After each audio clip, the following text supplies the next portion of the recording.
The council chamber floated in the darkness of space, a massive ring of metal and glass that orbited the planet Nexus Prime. Inside, 5 species sat around a circular table that glowed with soft blue light. They were the founders of the Galactic Council, the ones who made the rules for this part of the galaxy. The Vryn looked like tall, thin creatures with smooth silver skin and large black eyes. They could read minds and feel emotions from across a room. Next to them sat the Korthax, massive warriors covered in thick red armor that grew from their own bodies. The Yellen were small but brilliant, their 3-fingered hands always moving as they thought about complex machines. The Shal had 4 arms and voices that could convince almost anyone of anything. Finally, the Ortham resembled insects with crystal-like shells, their minds capable of seeing patterns and strategies that others missed. Today, they were meeting to welcome a new species into their galactic community. Well, not exactly welcome. More like assign them a place and forget about them. The human ship appeared on the viewing screen. It looked simple compared to council vessels. No energy shields that shimmered in beautiful colors. No weapons that could tear through asteroids. Just a gray ship with the words Quiet Dawn painted on its side. They call themselves humans. The Orthium representative clicked through its translator. From a planet called Earth, our scans show nothing special about them. Average strength. Average intelligence. No natural weapons or defenses. Primitive technology. The Vryn telepath closed her large eyes for a moment. I sense nothing remarkable from their minds either. Simple thoughts. Basic emotions. They will make adequate workers for the mining colonies. The Korthax warrior grunted. No honor in weak species. Why waste our time? Because the law requires us to offer membership to all space-capable species, the Shal diplomat said smoothly. It will take only a moment. We assign them some useless territory, they thank us, and we never think of them again. The other council members agreed. This was a formality, nothing more. The human delegation entered through the large doors. They wore simple uniforms of dark blue, nothing like the elaborate clothing the council species preferred. Their leader was a man named Heian, with short black hair and calm dark eyes. He moved with quiet confidence as he walked to the center of the chamber. Behind him came Nari, a woman with sharp features and an expression that revealed nothing. Then Tay, a younger man who kept looking at the technology around the room with interest. Finally, Sora, a woman with kind eyes who seemed to be studying everything carefully. Captain Heian of Earth, the Shal diplomat announced, the Galactic Council recognizes your species and offers you probationary membership. You will receive mining rights to 3 systems in the Outer Reach. These systems have been surveyed and contain adequate resources for your needs. Do you accept these terms? Hyun bowed slightly. We accept with gratitude. Humanity is honored to join the galactic community. His voice was quiet and polite. The council members barely paid attention. The Vryn telepath was already thinking about her next appointment. The Korthax warrior was reviewing military reports on his personal device. The Yellen was calculating fuel efficiency for their new ship designs. Excellent, the Shal said. You will receive all necessary documentation and coordinates. Welcome to the council. This concludes our meeting. The ceremony lasted exactly 3 hours. Council members came and went, giving short speeches about cooperation and mutual benefit. None of them really looked at the humans. Why would they? There was nothing interesting to see. Hein stood patiently through all of it, his hands clasped behind his back. Nari remained at attention, her face unreadable. Tay took notes on a simple data pad. Sora smiled politely whenever someone glanced in their direction. When it finally ended, the humans bowed again and turned to leave. The council members were already talking among themselves, discussing more important matters. The Korthax were becoming aggressive again, demanding more territory. The Yellen had developed a new, faster-than-light drive that needed testing. Real problems that mattered. The humans walked out quietly, their footsteps barely making any sound on the polished floor. What none of the council members noticed was the 5th human who had been in the room the entire time. His name was Junho, and he stood 3 meters away from the Vrin telepath for the full 3 hours. He wore the same dark blue uniform as the others. He breathed the same air. He existed in the same space. But somehow, not a single council member saw him. Not even the telepaths who claimed they could sense every living mind in a room. Junho had watched everything. He noted which council members seemed bored. He observed the Korthax warrior checking military reports and memorized the visible text. He listened to every side conversation between diplomats who thought no one important was paying attention. He recorded the layout of the chamber, the position of security systems, and the rotation schedule of guards. When the human delegation left, Junho left with them. He walked right past 2 Korthax guards who were supposed to be watching for any threats. They never even turned their heads. Outside the council chamber, in the corridor leading back to their ship, Captain Hion allowed himself a small smile. Nari glanced at Junho and raised one eyebrow in a silent question. Junho nodded once. Everything had gone exactly as planned. Captain Tay said quietly, "Their technology is impressive, but it has obvious weaknesses. Their sensors are designed to detect energy signatures and mass.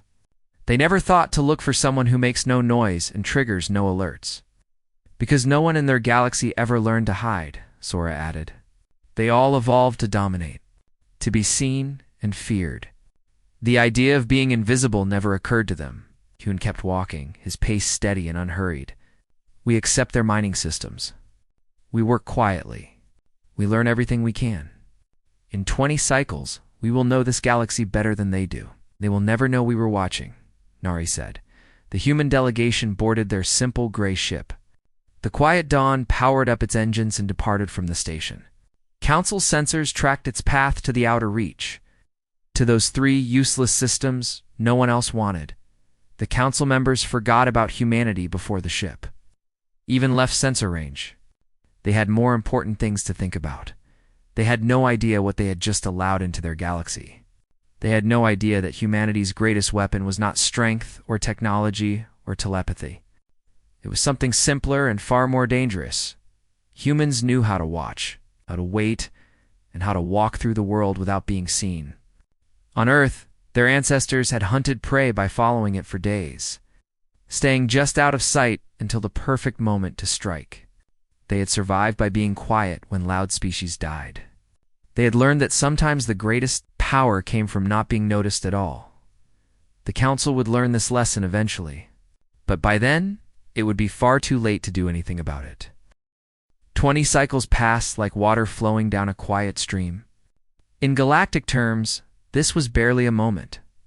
For the Council, it was just enough time to completely forget that humans existed.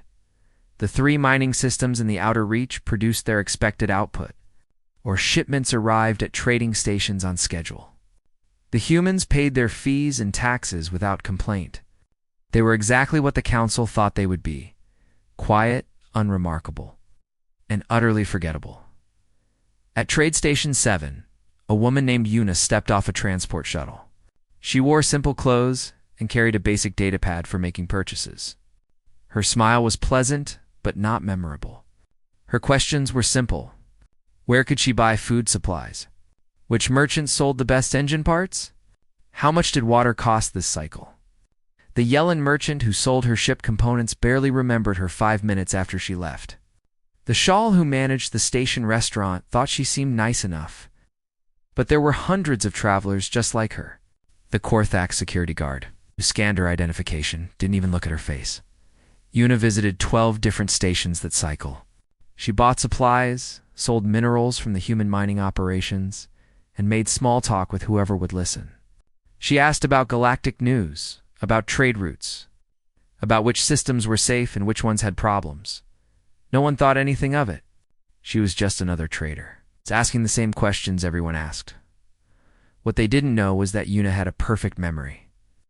Every conversation, every piece of information, every casual comment about council politics went into her mind like data into a computer. She never wrote anything down where others could see. She never asked the same person too many questions. She was curious, but never suspicious.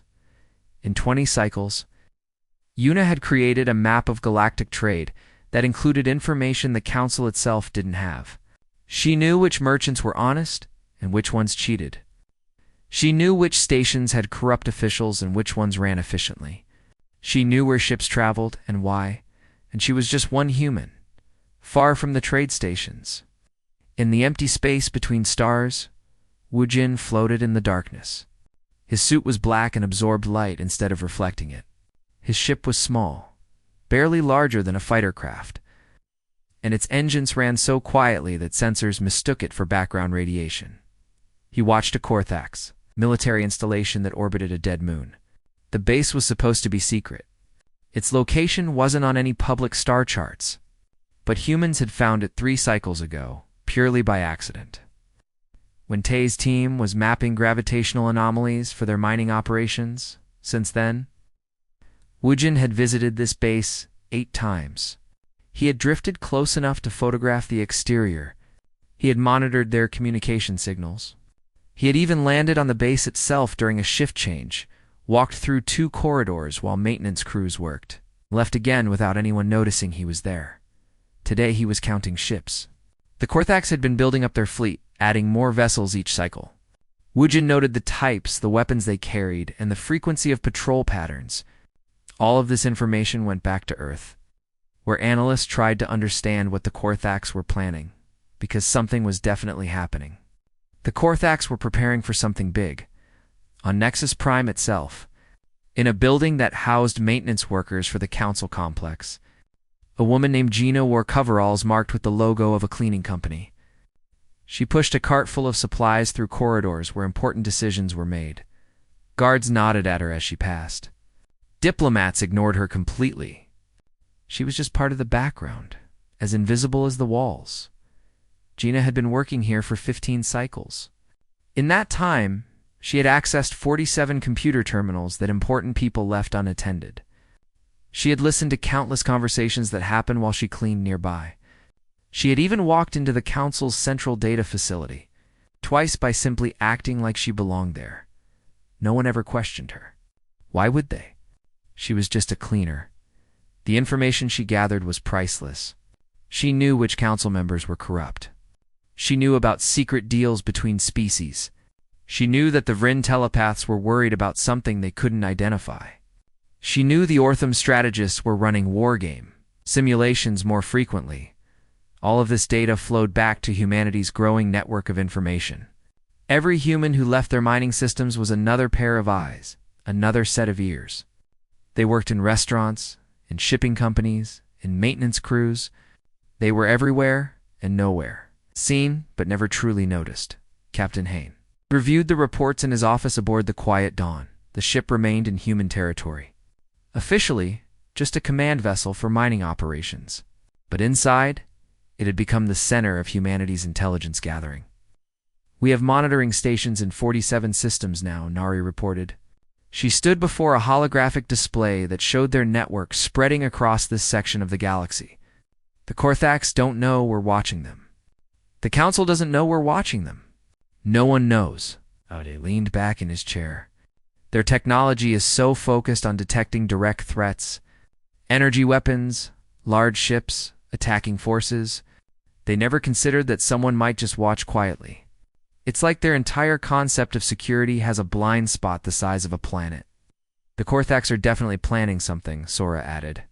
She was studying data from Woojin's observations. "Their fleet has grown by 30%. They're stockpiling resources, moving ships into attack formations. But they're being careful to make it look routine." Ayan nodded slowly. He had been expecting this. The Korthax were warriors, and warriors always thought in terms of conquest. The question is when they'll strike, and who their target will be.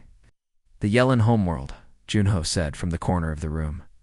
He had been reading intercepted communications. "The Korthax think the Yellen are weak because they focus on technology instead of military strength. If they can take the Yellen homeworld, they'll control the Council's most advanced manufacturing." "When?" Hune asked. "Soon. Within the next 5 cycles?" Nari frowned. "Do we warn the Council?" It was a difficult question. If humans revealed what they knew, the Council would ask how they knew it. The entire network would be exposed. Humanity would go from being ignored to being feared, possibly even attacked. But if they said nothing, the Korthax would launch a devastating surprise attack. Hune was quiet for a long moment. Outside the window, stars burned in the darkness. Somewhere out there, Yuna was trading and listening. Wujin was watching and recording. Gina was cleaning and accessing data. Humanity had built something remarkable in just 20 cycles. "We wait," Heian finally said. "Not because we don't care, but because revealing ourselves now would be premature. We need to time this perfectly." Commander Nari requested a meeting with the Council 3 months ago. Sora reminded them. To discuss refugee concerns, they scheduled it for exactly this time. Hune smiled. It wasn't a pleasant smile. It was the smile of someone who had planned very carefully. "Then we'll attend that meeting, and we'll bring them information they can't ignore. But first, we let the Korthax attack. We let the Council see their own failure." "That's cold," Tay said, though he didn't sound disapproving. "Just observant." "That's necessary," Heian replied. "The Council thinks we're simple miners who got lucky to even reach space. They need to understand what we really are. They need to be afraid enough to listen, desperate enough to bargain, and smart enough to realize we could have hurt them but chose not to." Nari understood. "We save them after they fall. That way they owe us." Exactly. The meeting ended. The humans returned to their duties. Throughout the galaxy, humanity's quiet network continued its work. They watched, they listened, they remembered everything. The Council went about their business, completely unaware that hundreds of human eyes were documenting their every move. The Korthax prepared their attack, not knowing that humans had already mapped their entire strategy. 20 cycles had been enough time for humanity to spread like invisible roots through the galaxy. They had learned patience on Earth, hunting prey across vast distances. They had learned silence because being loud meant being caught. They had learned that sometimes the best weapon was information. The best strategy was waiting for exactly the right moment. That moment was coming soon. And when it arrived, the galaxy would finally understand what it meant when humans walked quietly through the stars. The attack came exactly when Gunho predicted it would. The Korthax fleet appeared in the Yellen home system like a red tide of violence. Hundreds of warships dropping out of faster than light. Travel in perfect formation. The Yellen's defensive platforms opened fire immediately. But the Korthax ships flew straight through the gaps in their defenses. Somehow, the attackers knew exactly where the weak points were. They knew which platforms had slower reload times. They knew which parts of the defensive grid were being upgraded and temporarily offline. It should have been impossible. The Yellen's defensive plans were classified at the highest level. Only Council members had access to that information. And the Vrin telepaths constantly monitored everyone for signs of treachery. There was no way the Korthax could have obtained such perfect intelligence. But they had. The battle lasted for 6 hours. The Yellen fought bravely, but they were scientists and engineers, not warriors. Their ships were fast and their weapons were advanced, but the Korthax knew exactly how to counter every defense. When it was over, 3 Yellen cities had been damaged, 2 orbital stations destroyed, and thousands dead. The Korthax didn't occupy the planet. That wasn't their goal. They had simply proven they could strike anywhere, anytime, with perfect intelligence. The message was clear. The Council was vulnerable. The emergency council session was chaos. The Vrin telepath was pale with shock.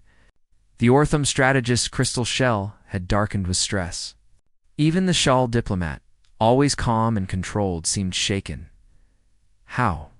The Yellen representative kept asking, how did they know? Our defenses were secret. Our classified systems showed no breaches. The Vrin detected no telepathic infiltration. How? No one had an answer. The Korthax ambassador wasn't even present to question. Their entire delegation had recalled to their homeworld immediately after the attack. It was into this chaos that Commander Neri walked with Captain Heen and 2 other humans. The Council barely noticed them at first. They were too busy arguing, accusing, and trying to understand their failure. The Council is facing an intelligence failure, Nari said quietly. Her voice shouldn't have carried across the shouting, but somehow everyone stopped to listen. We can help. The Ortham strategist turned its attention to her. How could humans possibly help with this? The man next to Nari, who had been introduced as Minho, stepped forward. He placed a small cube on the council table. It projected a holographic display that filled the center of the chamber. The display showed the Korthax attack in perfect detail. Ship positions updated in real time. Communication channels between Korthax vessels appeared as glowing lines. Tactical decisions were annotated with notes about timing and strategy. The council members stared at it in disbelief. This wasn't a reconstruction made after the battle. This was actual recorded data from during the attack. Someone had been watching the entire thing as it happened. The Vryn telepath demanded. Captain Hyun spoke calmly. We have been observing galactic activities since we arrived 20 cycles ago. When we detected the Korthax fleet movements, we positioned observation drones to monitor the situation. We recorded everything. That's impossible, the Yellen representative said. Our sensors would have detected any observation drones. We monitor all space around our homeworld. You monitor energy signatures and mass readings, Tay said. He was the third human present. You look for ships and weapons and anything that might be a threat. But our drones don't emit energy. They don't have engines. They just float in space like dead rocks, watching and recording on passive sensors. You never thought to look for something that wasn't actively doing anything. The chamber fell silent. The implications were starting to sink in. Sora, the fourth human, spoke gently. Every species in the council evolved to dominate their environment. The Vryn developed telepathy to control others. The Korthax grew armor and strength to conquer. The Yellen built machines to reshape worlds. You all became powerful by being seen, by being feared, by being obvious. Humans evolved differently, Hyun continued. On Earth, we were not the strongest or fastest. We survived by being persistent, by being patient, and by being very, very quiet. Our ancestors hunted prey by following it for days without being noticed. We learned to hide, to watch, to wait. In your galaxy, this made us invisible.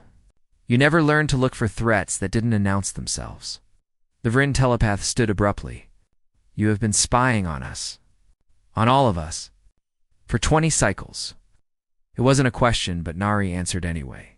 Yes, our military installations. Our private communications? Our council sessions? Yes. The Ortham strategist's voice was ice cold. How extensive is this surveillance? Minho pulled up another display. It showed a map of this section of the galaxy with hundreds of points marked in blue. These are locations where we have established observation posts, or have regular intelligence gathering operations. 47 systems. Over 200 specific installations or facilities. 3 years of recorded data on council military movements, political discussions, and strategic planning. The council members looked at each other in horror. They had been completely exposed, completely vulnerable, and they never knew. Why? The SHIL diplomat asked. Why do this? Survival Haynes said simply.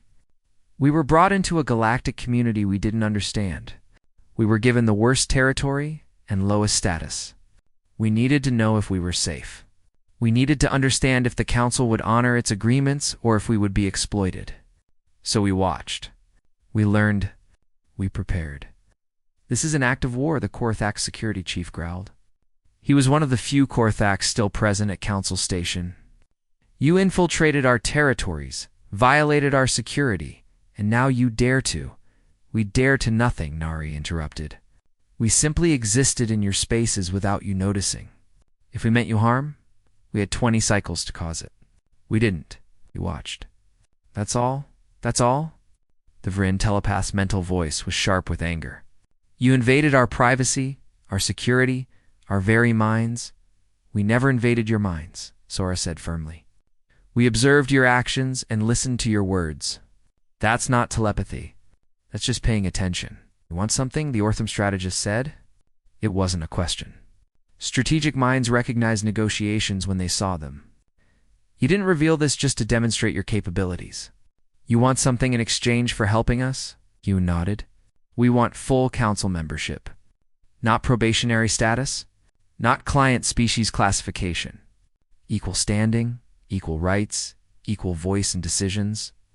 And in exchange? The SHIL diplomat asked. We train your security forces to detect what you've been missing. We help you redesign your sensor systems to find threats you can't currently see. We share our intelligence on Korthak's movements and any other threats we've identified. We become your eyes in the shadows. The Korthak's security chief stood. This is blackmail. You're threatening us with your spying capabilities, a voice spoke from directly behind him. Actually, we're offering partnership. The security chief spun around. A woman stood there, wearing human uniform. Her name was Yoonji, and she had been standing behind the Korthak's officer for the past 15 minutes. In the most secure chamber in the galaxy, surrounded by guards and sensors and security systems, she had been invisible until she chose not to be. The security chief's hand went to his weapon. But Yoonji raised her hands peacefully. If we wanted to hurt you, we would have done it already. Minho has been in this chamber since before the meeting started. Gunho is currently standing next to the Vrin telepath. Woojin is by the eastern door. We're everywhere you didn't think to look, she spoke. The other humans revealed themselves. They hadn't been hidden by technology or special equipment. They had simply been standing in places where no one thought to pay attention. Near walls, in shadows, behind pillars, present but unnoticed. The council members realized with cold terror that if humans could walk unseen through their most secure locations, then nowhere was safe. No secret was secret. No defense was secure. Hyun let the silence stretch for a long moment before speaking again. We don't want to be your enemies. We want to be your partners. The galaxy is dangerous, and it's becoming more dangerous. The Korthak's attack proves that. You need allies who can see what you can't see. We need a place in this community that respects what we are. And if we refuse, the Yellen representative asked quietly, and we return to our mining systems and continue as we were. But the next time someone attacks you with perfect intelligence, you'll wonder if we could have helped. The next time a threat approaches that you can't detect, you'll wonder if we saw it coming. And you'll never know if we're still watching. The truth of it settled over the chamber like a heavy blanket. The council could refuse humanity's offer, but they couldn't unknow what they now knew. They couldn't unsee their vulnerability. They couldn't forget that humans had walked among them for 20 cycles without being noticed. The Ortham strategist clicked thoughtfully. The council will need time to discuss this, of course, Hyun said. Take 3 days. We'll wait. He turned to leave, and the other humans followed. As they walked out, every council member watched them go. Not because they were threatening or impressive, but because now, finally, the council understood what they were looking at.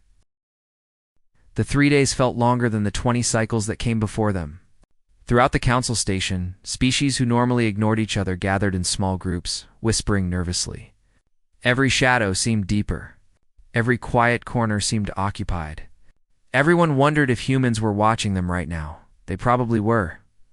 The Vrin telepaths attempted to scan for human minds, and found them surprisingly difficult to read. Human thoughts didn't broadcast constantly like other species. They could think quietly, keeping their intentions hidden, even from psychic examination. It was disturbing. The Yellen technicians tore apart their sensor systems, trying to understand how they had missed human surveillance for so long. They found the answer in their own assumptions. Every detection system they built looked for active signals, engine emissions, energy weapons, communication broadcasts, heat signatures. They never considered passive observation. It was like trying to catch someone by listening for their footsteps while that person simply stood still. The Ortham strategists ran probability calculations until their processors overheated. In every scenario where the council refused humanity's offer, the variables became unpredictable.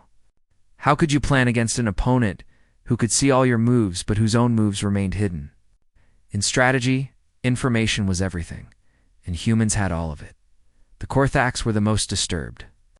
They were warriors, used to direct confrontation. An enemy they couldn't see or fight made no sense to them. Worse, Minho had casually mentioned that humans had operatives on 17 Korthax warships. 17 security sweeps found nothing. But everyone knew they were there. Soldiers started suspecting their own comrades, wondering who might be the human spy walking among them. Of course, there were no human spies on those ships. That would have been too risky. But the Korthax didn't know that, and the paranoia was spreading like infection. On the second day, the Shal diplomat requested a private meeting with Captain Hune. They met in a small room with clear walls so everyone could see there was nothing hidden. Trust had become a precious commodity. You must understand our position, the Shal said. Her forearms moved in patterns that indicated distress. For 1,000 cycles, the Council has maintained order through transparency. We share information. We trust each other. What you're asking us to do is accept a member species that exists in secret. Heian sat across from her, his posture relaxed. You trust each other because you can read each other. The Vryn sense lies. The Ortham predict betrayal. The Yellen analyze data for inconsistencies. You've built your trust on mutual surveillance. How is what we do any different? Because we know when we're being monitored, she replied. You exist outside our awareness. That makes you unpredictable. Dangerous. We've been unpredictable and dangerous for 20 cycles, Hyun pointed out. Did we cause harm? Did we sabotage anything? Did we attack anyone? No. We watched, we learned, and we kept our knowledge to ourselves. If we wanted to harm the Council, we had countless opportunities. Then why reveal yourselves now? Because the galaxy is changing. The Korthax attack was just the beginning. You felt it too, didn't you? Something is making everyone nervous. The Korthax are expanding out of fear, not ambition. You see it in their actions. The Shal diplomat was quiet for a moment. We have detected anomalies. Strange signals from beyond the galactic rim. The Vryn telepath sent something they describe as wrong. We thought we had time to investigate. Oh, don't, Han said. Whatever is coming will arrive sooner than you think. And when it does, you'll need every advantage you can get, including allies who can see in the dark. The meeting ended without resolution, but Heian had planted a seed. Fear was a powerful motivator, and the Council was finally learning to be afraid. On the third day, the Council reconvened. The chamber was crowded. Representatives from 50 species attended, far more than usual. Everyone wanted to witness this decision. The Ortham strategist spoke first. The Council has debated your proposal extensively. There are strong opinions on all sides. Before we vote, we have questions. Ask them, Heian said. If we grant you full membership, will you cease your surveillance of Council members? No, Heian replied. But we will share relevant intelligence through proper channels. Your security becomes our security. Your enemies become our enemies. We watch, but we watch for all of us. The Vryn telepath stood. How can we trust you? You've demonstrated that you can deceive us perfectly. How do we know you'll keep your word? Sora answered this one. Because trust isn't built on perfect surveillance. It's built on consistent behavior. We've had 20 cycles to betray you, and didn't. We revealed ourselves when we could have remained hidden. We're offering partnership when we could have simply exploited you. Judge us by our actions, not by your fear. The Yellen representative spoke next. You said you've been monitoring Korthax movements? What else have you seen? What other threats exist? Minho pulled up another holographic display. This one showed the galactic rim, where the Council's territory met unexplored space. Strange readings pulsed along the border. We've detected 37 anomalies in the past 10 cycles. Energy signatures that don't match any known species. Mass readings that appear and disappear. 3 of our long-range observation drones have gone silent in that region. Something is out there, and it's testing your borders. The chamber erupted in concerned murmurs. This was news to everyone except the highest council leadership. The Kordax ambassador, who had returned for this meeting, stood abruptly. This is manipulation. You show us threats to make us afraid. How do we know these readings are real? How do we know you didn't fake this data to make yourselves seem necessary? Junho's voice came from somewhere in the chamber, his exact location unclear. Because we didn't need to fake anything. The real galaxy is frightening enough. The Korthax military knows about these anomalies. That's why you've been expanding your fleet and consolidating power. You detected the same things we did. You just didn't want to admit it to the Council. The Korthax ambassador's expression confirmed it. They had known. They had been preparing alone without telling their supposed allies. You see, Heian said calmly, this is why you need us. Not because we're the only ones gathering intelligence, but because we're the only ones who will share it honestly. Everyone else has their own agenda, their own secrets. We don't. We're new here. We don't have centuries of political games to play. We just want to survive, and we understand that survival means cooperation. The Shal diplomat raised one of her hands. Even if we grant you membership, how do we implement this partnership? How do we integrate your methods with our security systems? Tay stood. We train your personnel in observation techniques. We help redesign your sensors to detect passive surveillance. We establish joint intelligence protocols where our information feeds into your command structures. You maintain control of your own security? We just help you see what you've been missing. You continue to watch us, the Vryn telepath said bitterly. Yes, Nari confirmed, but you'll be watching us too. That's how partnerships work. Mutual awareness, mutual respect, mutual benefit. The Ortham strategist clicked loudly for attention. The Council must vote. But first, I pose a question to humanity. If we refuse your offer, what will you do? Will you become our enemy? Hyun stood, looking at each council representative in turn. We will return to our systems and continue our quiet existence. We won't attack you or sabotage you or reveal your secrets. We're not interested in being your enemy. But understand this. If you refuse us now, you're refusing an ally who knows your weaknesses and chooses not to exploit them. That's rare in this galaxy. Rarer than you might think. Some might call that a threat. The Korthax ambassador growled. Some might Hein agreed.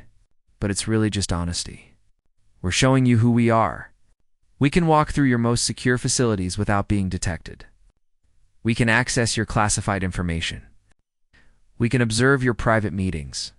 And we do all of this not to hurt you, but to protect ourselves. Now we're offering to use these abilities to protect you too. The question isn't whether you can trust us. The question is whether you can afford not to. The chamber fell silent. The truth of Hyen's words settled over everyone like cold water. Humanity had proven they were dangerous, but they had also proven they were patient, careful, and so far honorable. The real risk wasn't accepting them as partners. The real risk was making them feel threatened. The Ortham strategist began the voting procedure.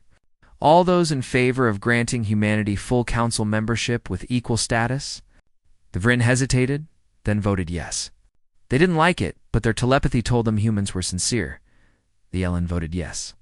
They understood technology, and they understood that sometimes the best security was cooperation. The Shal voted yes. They were diplomats, and they saw the political value of an ally who operated in shadows. The Korthax abstained. They couldn't bring themselves to vote yes, but voting no would make them look weak and fearful. The motion passes, the Ortham announced.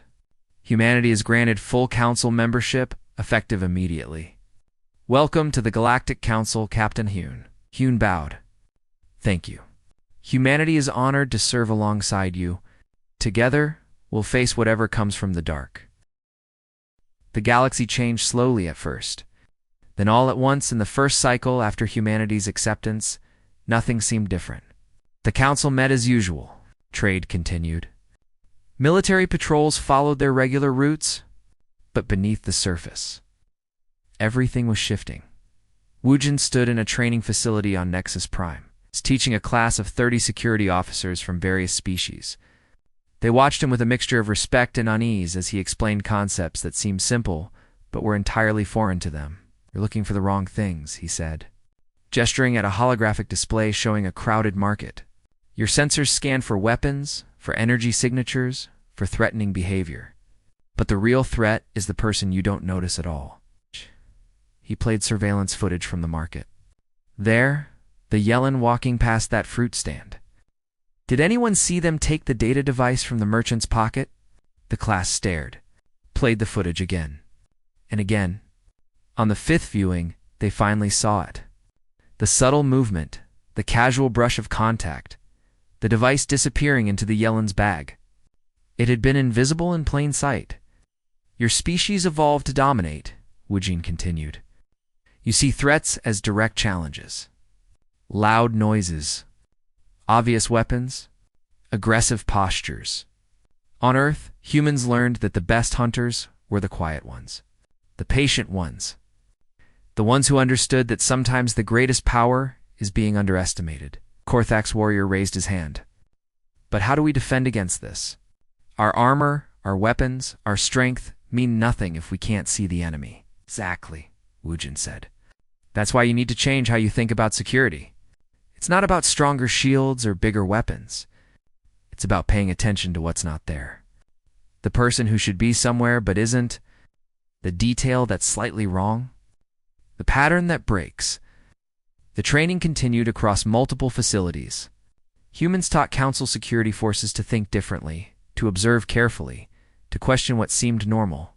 It was slow work, like teaching someone to see color when they'd only ever seen in black and white. Meanwhile, Gina worked with Yellen technicians in a massive research facility. Together, they redesigned the Council's sensor networks from the ground up. Your mistake was assuming all threats are active, she explained, hands moving over holographic circuit diagrams. You scan for things that are doing something, moving, broadcasting, consuming energy.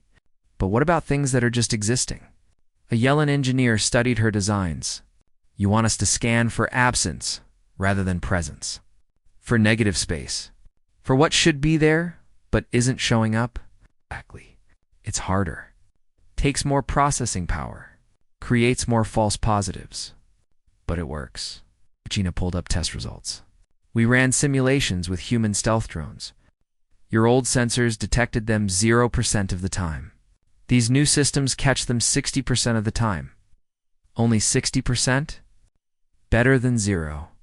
And it'll improve as we refine the algorithms. The goal isn't perfect detection. It's making stealth more difficult, more risky. When sneaking around becomes harder, most threats will choose different approaches. The new sensor systems rolled out across Council space. For the first time in galactic history, security systems looked for what wasn't there instead of just what was. On Trade Station 7, Una met with representatives from the Shal Diplomatic Corps. Her role had transformed from simple trader to official intelligence liaison. The informal information network she'd built over 20 cycles now operated openly, with Council approval. The Korthak's fleet movements have stabilized, she reported, displaying data on her tablet. They're still maintaining high readiness, but they're no longer positioning for attack. Our analysis suggests they're shifting to defensive postures. The Shal diplomat studied the information. Because of the anomalies near the rim? Yes. We've confirmed your own data. 37 distinct contacts that don't match any known species. They appear, probe your defenses, and disappear. It's reconnaissance. Someone or something is testing the Council's readiness. And the Korthaks knew this? They detected the same readings we did. That's why they attacked the Yellen homeworld. They were trying to seize advanced technology before whatever's out there arrives. It was fear, not ambition. The diplomat processed this. Politics made more sense when you understood the motivations behind them. Have your people identified what these contacts are? Not yet, but we're working on it. We've repositioned observation drones along the entire rim. Whatever's out there, we'll see it before it sees you. The Shal diplomat allowed herself a small smile. You already sound like a council member. We'll see it before it sees you. Not so long ago, we didn't even know you existed. Not so long ago you didn't need to know, Una replied. The galaxy was stable. Now it's not. Everyone needs allies who can watch their back. The strangest changes happened in the council chamber itself. Humans now attended every meeting, sitting alongside representatives from the founding species. At first, their presence made everyone nervous. Council members kept looking around, wondering if more humans were present but unseen. JUNHO solved this by making it a rule that all humans in the chamber would identify themselves at the start of each meeting. It helped, somewhat. People relaxed slightly, knowing exactly how many humans were in the room, though, of course, they could never be entirely certain. Captain Hayon addressed the full council 3 cycles after humanity's acceptance. The topic was the rim anomalies, which had increased in frequency. Our long-range observation network has recorded 43 new contacts in the past cycle, he reported. The pattern is consistent with systematic reconnaissance. Whatever's out there is mapping your defenses, testing response times, and evaluating military capabilities. Do we know their intentions? The Ortham strategist asked. No, but we know they're cautious. They never approach within weapons range. They never stay long enough for detailed scans. They're being careful. That suggests they respect your capabilities, which means they're not mindlessly aggressive. Or they're preparing for an overwhelming assault, the Kordax ambassador said grimly. Possible, Hune acknowledged. That's why we're proposing a joint task force. Council military vessels combined with human observation capabilities. We can track these contacts better if we work together. The proposal passed unanimously. For the first time, humans and council species would operate integrated military units. Tay commanded one of the first joint missions. His ship, still called the Quiet Dawn, traveled to the rim with 3 council escorts. The crew was mixed: humans, Yellen, Vryn, and even to Korthax warriors. At first, the different species didn't know how to work together. The Korthax wanted direct confrontation. The Yellen wanted to analyze everything first. The Vryn kept trying to read everyone's emotions, which made the humans uncomfortable. But after a few days, something unexpected happened. They started to blend. The Korthax learned patience from watching human observation techniques. The Yellen learned to trust instinct occasionally instead of always waiting for complete data. The Vryn learned that not every thought needed to be shared, and the humans learned too. They learned that strength had value in situations where stealth wouldn't help. They learned that having telepaths could prevent misunderstandings. They learned that different approaches working together were stronger than one perfect approach working alone. When they detected an anomaly, they didn't rush toward it or run away from it. They observed carefully, as humans taught, while maintaining defensive positions. As Korthax taught, and collecting detailed sensor data, as Yellen taught, the anomaly turned out to be a probe. Not council technology. Not Korthox. Something entirely different. Sleek, dark, and covered in what looked like organic metal. It scanned their ships, transmitted data somewhere beyond detection range, and vanished. We need to find where those transmissions are going, Tay said. Whatever's out there, they're definitely interested in us. The data went back to council headquarters, where Minho and Sora analyzed it alongside Ortham strategists and Yellen scientists. Together, they started building a picture of what the council faced. This technology is unlike anything in our databases, a Yellen scientist said. It's not just advanced, it's fundamentally different. As if someone took a completely alternate approach to physics. Sora studied the scans, which means whoever built this doesn't think like we do. Not like the council, and not like humans either. First contact with them will be unpredictable. Are they hostile? Minho asked. Unknown. But they're curious and careful. That's better than mindlessly aggressive. We can work with curious and careful. For cycles after humanity's full acceptance, Commander Nari established the Observation Corps officially. It was a joint organization, staffed by humans and council species, dedicated to intelligence gathering and analysis. The headquarters was on Nexus Prime, in a building that used to house trade administration. Now it was full of screens showing data from across the galaxy. Humans worked alongside Vryn, Yellen, Shal, Ortham, and even some Korthax who had overcome their warrior instincts long enough to learn the value of watching. We've created something new, Nari told Han during an inspection of the facility. Not human intelligence. Not council intelligence. Something better. Combined methods, combined perspectives,